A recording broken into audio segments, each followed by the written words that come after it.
Mana filho, ino marataonao io nga? Magnano Facebook papara. Anao ma tsy mianatra, niany?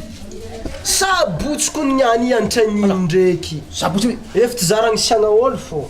ary nga amizay anao nga tsy afaka magnova pôzy hafahafa nga. Tsy hainao satrosatroko. Barbo.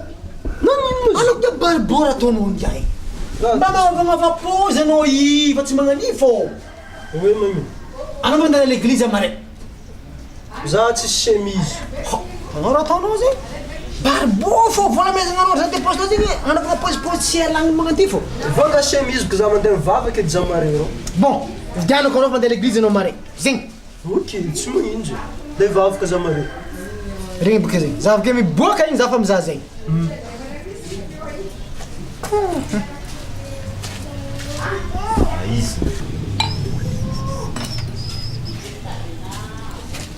Hazana.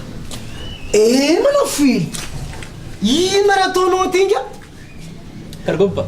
Andro dimanche jiaby ty karaha figiantoko ty karaha ataonao. Ty toro-tena azonay avy tagny. Toro-te manakorokorika mba figiantoka be ty aminao. Bazavay tsara edy. Zay nambariny pasteur tagny hoe io ndraiky tsy mivolagna tonga de minanatoka edy fa enao boka azonao. Volagny zay karaha ty.